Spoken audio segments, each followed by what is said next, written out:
Week 7, and the Tornadoes return home for their homecoming contest against the Mattoon Green Wave.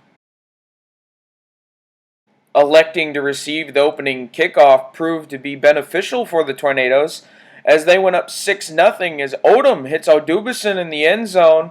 Then it's Odom to Odubison again, who makes a move, gets a block from Jack Kettlecamp downfield, and gets upfield to make the score, and the Tornadoes lead 12-0.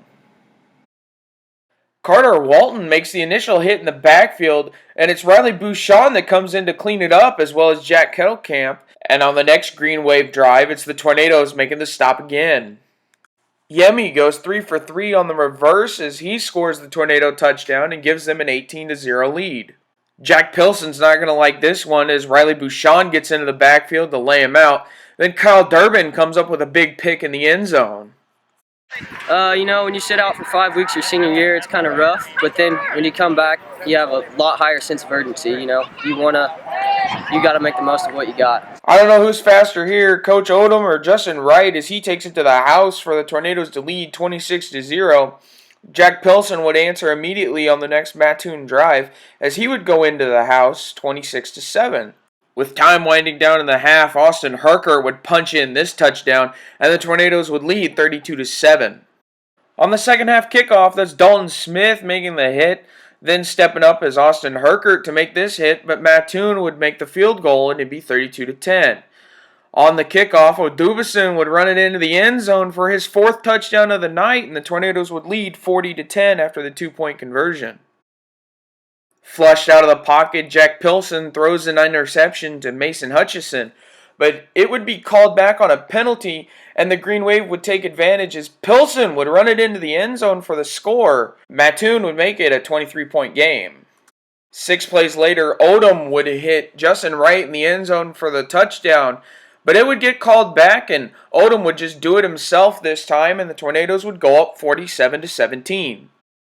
Mattoon had a similar thing happen to them as Jack Pilson finds his wide receiver in the corner of the end zone, but it gets called back on a hold.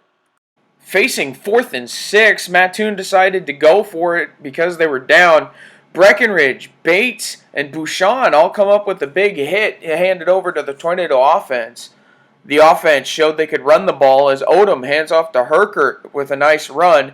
Then Caden Milam hands off to Herkert, who gets in for the score, and the Tornadoes would go on to lead 54-17.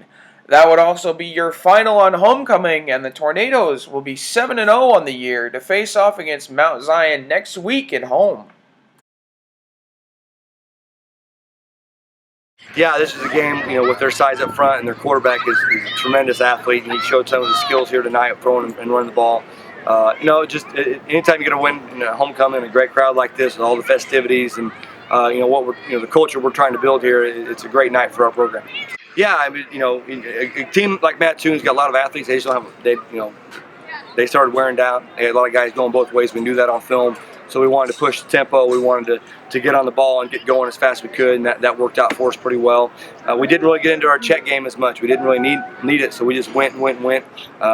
Defensively, they got stops and turnovers. So a great game for us. And anytime you score on special teams, that's a good game. I don't know what the stats are, but if a team scores on special teams, that's usually a win for that team. Like I told them, it's a simple formula. They buy in, they show up, they work hard, and we put them in the positions to win football games. And that's been our philosophy here for several years. And the kids that have showed up and worked hard are winning games for us. So we'll get right back to work on Monday. We'll watch film as coaches all day Sunday and get right back at it. We just can't let the outside things get to us. Stay focused and do what we do. Mount Zion's got something to say about it, but if I can get my hands on that plaque, we're going to go for it.